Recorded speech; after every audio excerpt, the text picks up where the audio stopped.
guys, welcome back to another video, or your first video here, I don't know. Welcome if you're new here, welcome either way. Clearly we have slightly better lighting again this morning. This is day 2 of my ring light pooping out on me and not wanting to work, but I have 2 more videos to film, so I'm just going to get into those.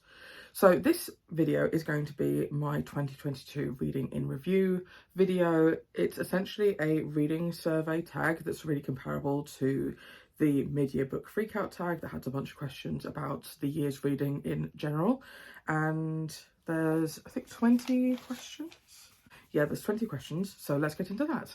Question 1 is, how many books did you read this year? So this will probably spoil, well, if you have access to my Goodreads, then it won't spoil it, but this will probably spoil my stats video that's coming very soon. So I read a total of 236 books this year. I'm immensely happy with that number.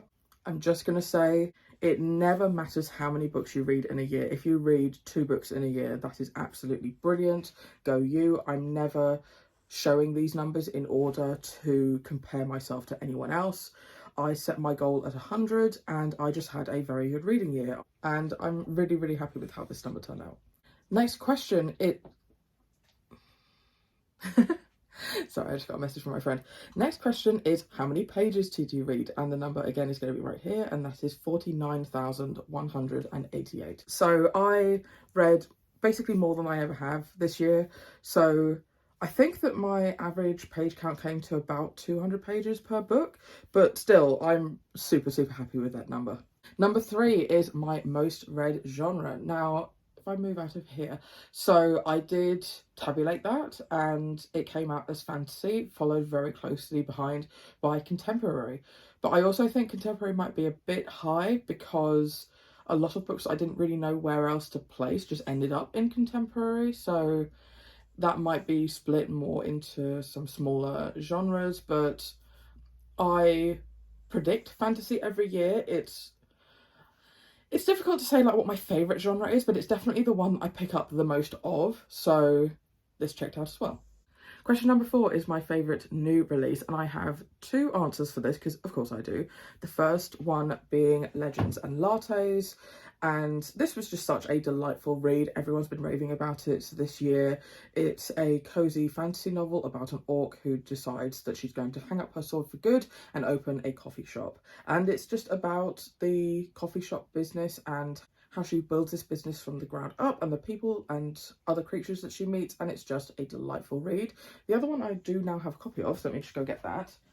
And that is I'm Glad My Mum Died by Jeanette McCurdy. This was a fantastic read. It was really interesting finding out more about the life of someone that I'd seen so regularly on TV growing up. And this was just such an eye-opener about the industry, but also I definitely think that Jeanette is an incredibly talented writer, and I really hope that she has the opportunity to move forward with her writing career, and I would just really, really recommend this book. So it actually turns out that I had 5 answers to the question because I didn't turn over the page.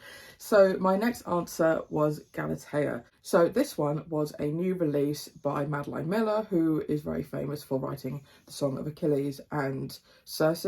This is a lesser known short story by her, and I just think it was fantastic. It's a retelling of a Greek myth where a guy who is a famous sculptor sculpts this woman, and as a present to him, that woman is brought to life, and it's supposed to be this happy ending for him. And this story is told from the sculptor's perspective, and what I took away from it was that the story is about how readers interpret written works and stories that are told to them. So in this original Greek myth, the narrator gets across that this is a happy story, it's a happy ending for this guy. But when you actually think about the events of the story and the lack of consent involved from this statue's perspective and how horrific it is that she's been brought into this world to serve this person and get no choice in the matter, that's a horrifying prospect.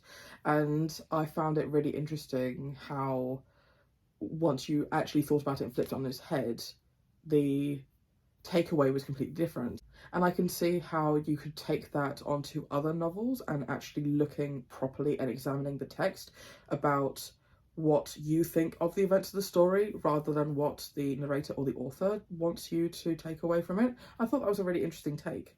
Next one I do have a physical copy of, and that is The Lick of Love by Julian Clary, How Dogs Changed My Life. So I'm a big fan of Julian Clary and his comedy. I love going to see him perform in the Panto at the Palladium every year. So this book is about his life, but also about the dogs that have left a huge impact on him. And I just think if you're a fan of him and or dogs in general, I think this is a really, really good read. And I just think it was just such a wonderful look at what dogs can teach us and what dogs can give us as humanity, and I just loved it. And finally, for this question, I swear I don't have multiple books for every single one of these. I have King of the Immortal Tithe. I very recently started reading this series. It's a fantasy series, the first book being about a yearly sacrifice that a community have to make to a demon in the castle, and it follows the sacrifice and the demon. And the second book is more of a companion novel. It's where a certain amount of time has passed and it follows a community of people who live protected by these elves with this huge wall around their borders. But it's also about sacrifice. They have people who are chosen to be the bride or husband of the elves each year, and it was such an interesting commentary on how humans really can't live in a cage, and how in order to make the most of your situation, not captors, again, people who are trapped may come to love or respect their captors because of the small kindnesses they are granted. And I just thought that was really interesting. I loved the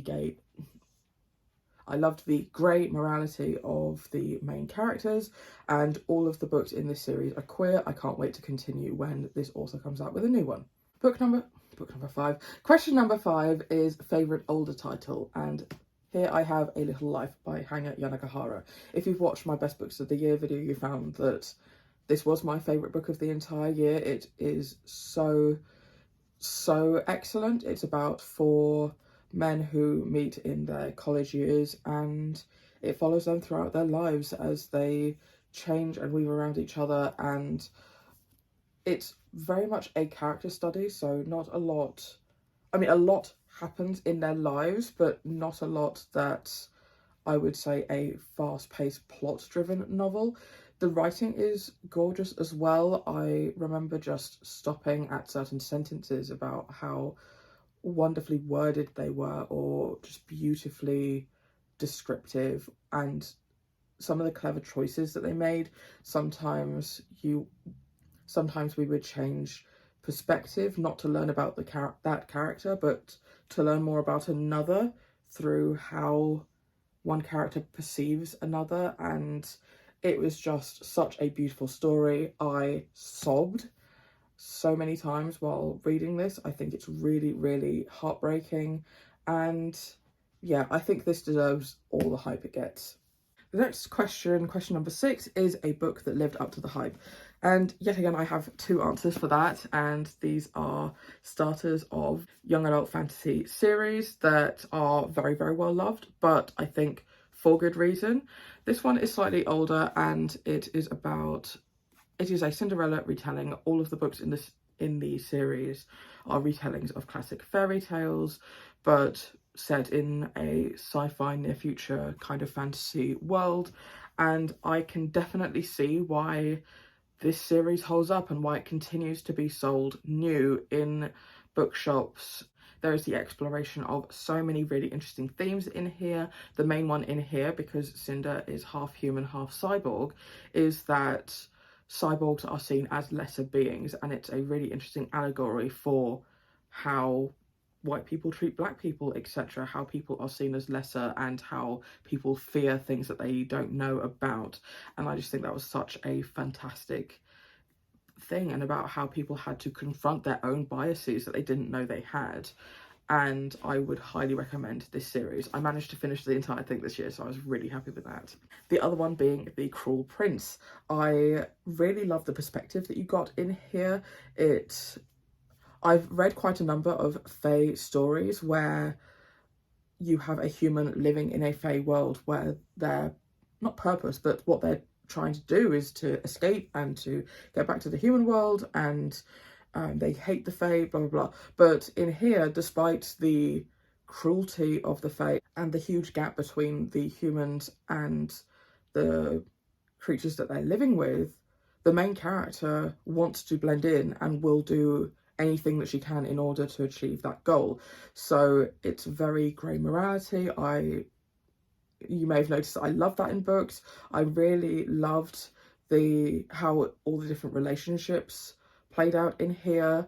Her sister is queer as well, so I loved that exploration, and the ending surprised me as well. I can't wait to finish out the series, so both of these definitely lived up to the hype for me.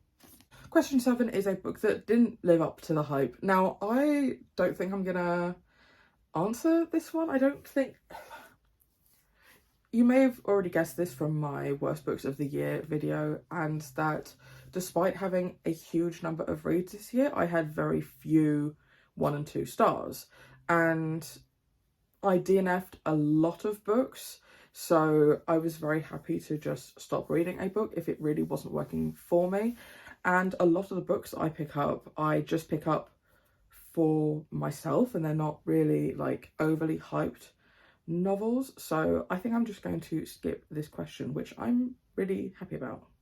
Question number 8 is the book that felt like the biggest accomplishment, and that would be A Little Life by Hanya Yanagihara. This book is a very long book, so in that way it felt like an incredibly big accomplishment for me to have finished it out this year. I did start it a previous year, but I had the majority of it left, I would say, and I managed to finish it this year. But also with the heartbreaking nature of this, I wanted to read it, or I wanted to finish it last year, and with how bad my mental health was, I knew I could not handle this. It's such a harrowing read, and I'm really proud of myself for pushing through it and getting to the end, or I would say feeling in a comfortable place to be able to continue on with it. And it was really worth it, and I am so proud of myself for getting this read, because that is a chunky monkey. Question 9 is favourite new characters, and for that we have another instalment in the Lunar Chronicles series. This book, a retelling of Red Riding Hood.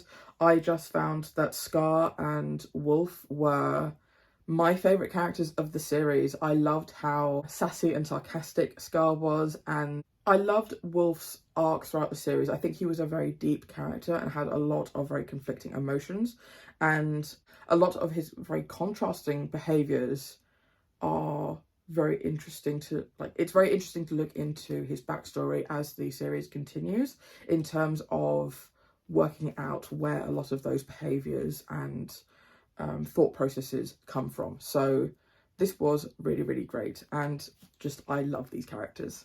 I'm going to start stacking up the books now so that I have something to hold up to make a thumbnail. Let me get a few more. Right, there we go. And question 10 is least favourite characters. So for this, I'm going to answer just every single character in the Belinda Blinked series. I think that these characters are awful. Their decisions make no sense. They can be very rude and very abrasive. They're just... And the thing is, I love this series in terms of... So this is the series that is read by the My Dad Wrote a Porno podcast, and it is a lot of fun, but in terms of what the actual books contain, they're awful, so it just has to be all the characters in here. Question 11 is most shocking moment, and for that I'm going to have to say More Than This by Patrick Ness. This is a book that I never really give anyone any information about going into this book, because I really think going into it not knowing anything gives you the best experience. So the main character dies at the beginning of the book, and then he wakes up, and then the book starts. This book was a real mindfuck. It had a plot twist in the middle. I was up until that point, I was quite confused about what the hell was going on. I didn't really understand anything that was happening. And I think that I was reading it just thinking, I can't get to sleep. I'm just going to read one more chapter so that I can really tire myself out. I hit that plot twist and I was like, I have to find out what happened, because it really changed the trajectory of the story, and it was fantastic. I don't know if some people have been saying that saying a book has a plot twist is a spoiler in itself, but I'm not really good giving anything away, am I? This. Question 12 is favourite new writing, and for that I'm going to have to go with Empress Elizabeth. So Empress Elizabeth is a historical figure. She was the Empress of Austria-Hungary back when those two countries were connected or in an alliance, and I really have been getting into German musicals this year. This is going to make sense, don't I? And one of the musicals, this is my favourite. I don't know if it was written in Germany or if it was written in a Germanic country, but it follows the life of Empress Elizabeth and also adds in a fantasy element as well. So this year, me and my friend Maria, we went out to Austria in order to see a performance of this musical. That was fantastic. But while we were there, we decided to learn more about Empress Elizabeth as a person as well. So we went to a couple of museums and a couple of things relating to her. And something that really stuck out to me about Empress Elizabeth was her poetry and her writing, and I think it really spoke to me. So when we were in the gift shop, I tried to find a copy of her writing in English. So I found this little book. It has a couple of key poems, but also some information about her life, and this just really, her poetry really stood out to me when I was there, and I really love this. So this is my answer. Question 13 is the book you pushed the most people to read. Now, often people will just say their most talked about book on BookTube, but I don't have a huge following. Not that I care, but I don't have that much influence into what other people read. So in terms of the book that I pushed the most people to read in real life, I would say was my choice for the book club I'm in, and that was This Is How You Lose the Time War. I really, really loved this. Not everyone did, because it's not everyone's cup of tea. It is about two rival agents in a time war, red and blue. If you don't know what a time war is, I didn't before going in, but from what I understand, it's how an agent will be sent to a specific time in history, in a place and in one of the multiverses, and they will send them to change something that happened in order to change the outcome of the eventual war, and rival agents will be sent either to that same time to stop them or to send to other times in order to reverse the impact of those changes.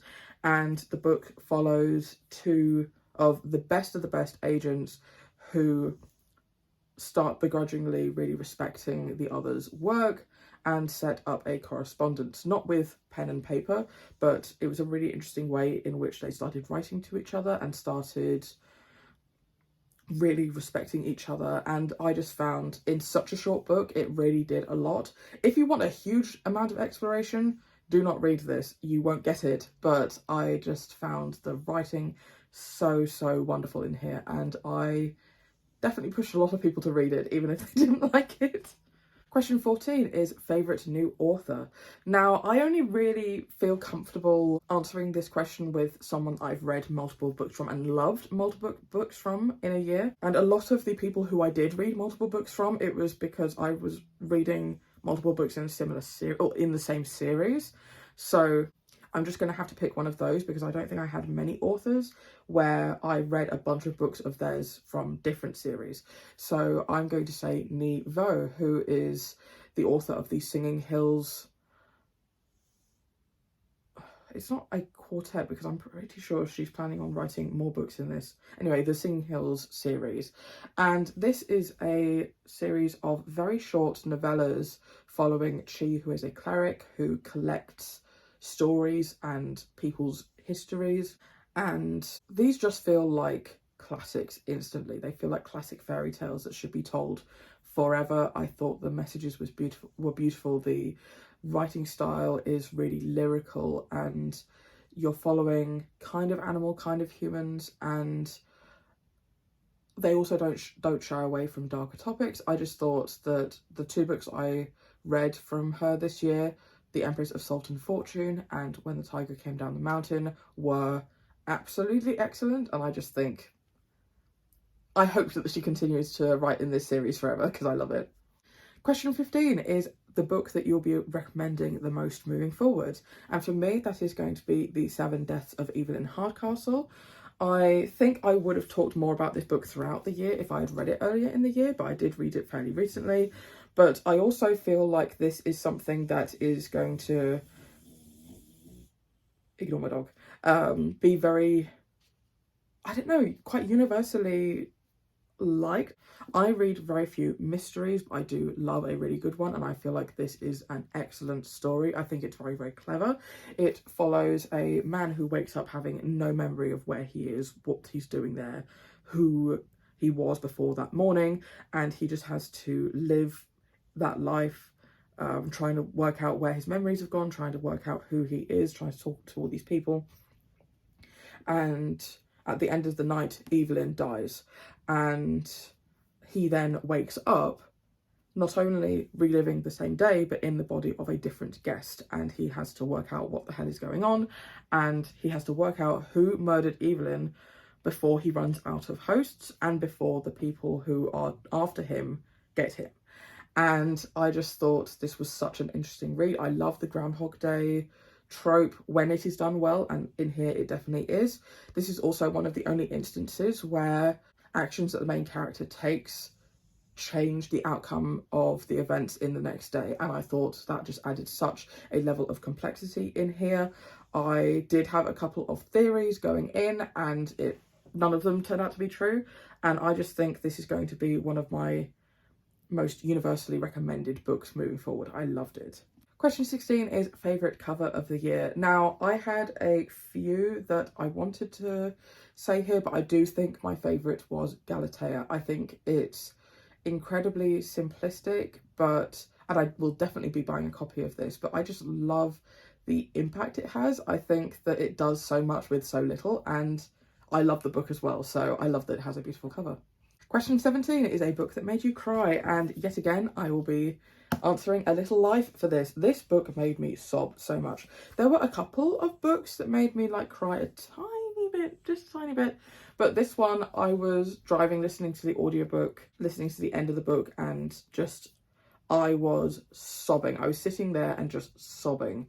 This made me cry so much. I'm not normally a crier over books or just in life in general, and this was just so impactful for me that I cried a lot. So this is my answer. Question 18 is a book that made you laugh, and for me that was The Girl Who Saved the King of Sweden by Jonas Jonasson. Jonasson, I think, is one of the best absurdism authors that we have at the moment, rivaling, I think, both Terry Pratchett and Douglas Adams in their respective genres. I just think he says so much and is such a clever author, and I laughed out loud so many times in this book. I really recommend it. This is the author of all the books that have a million word titles, clearly. So the 100-Year-Old Man Who Climbed Out the Window and Ran Away, and Sweet Sweet Revenge Limited, and what's the red one? Hitman Anders. And I just see this author doing such great things, and I can't wait to continue on with the rest of his work. Question 19 is your favourite reread, and for that I'm going to have to say Immaculate by Oliver Lansley. I think I even reread this several times throughout the year. This is a very short play about a woman who is very heavily pregnant and just cannot work out how she is, because she hasn't had sex in over 9 months. She hasn't had a boyfriend in over 9 months and is just very confused. And over the course of the play, more and more people arrive at her flat claiming to either be or know the father, two of which are God and the devil. And this was just such an interesting exploration of Immaculate Conception and that concept. And also I found this really respectful of religion while also questioning a lot of things. It was a really, really funny play, and I would love to put this on. It's just so, so good. And the final question, question 20, is what was your biggest surprise of the year? And for me, I don't own a copy of this book, so I'll pop up a picture, and that is the Double Up series. So this is my first year really delving into reading romance. I found that when I was struggling mentally, I wanted something short and mindless, something I wouldn't have to put too much brain energy into. So I ended up reading quite a number of romance novels over the year, most of which I thought were either fine or kind of bad. And so I kind of assumed that the genre wasn't for me, but would just be an easy reading escapism thing. And this series really changed my mind about that. These are short romance novels that I think were done so, so well. I found the relationships excellent, the conversations, the candid conversations that they were having really healthy, the representation really good.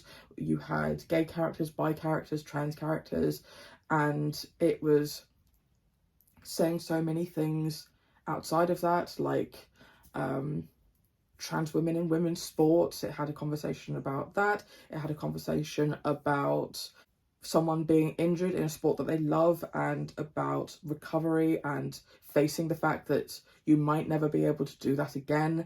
And it was just so, so excellent. And I think that these characters were all really distinct. I find myself thinking about it a lot, and it was the most surprising for me because I never thought that romance would ever be my thing, but this was just such an enjoyable read. Quick thumbnail. And there you have it. That is my reading survey for the year, and just talking about some of my favourites and least favourites, etc. And I am so happy with how the year has gone. I read a lot of really excellent things, and I just hope that my reading year will continue. Which question do I want you guys to answer down in the comments below? Oh, I'm really interested in knowing what your favourite cover is from this year. It doesn't have to be a book that came out this year. It can just be the favourite cover of a book that you read this year. I would love to know. Please tell me about it in the comments down below. And I will see you in my next video. Bye.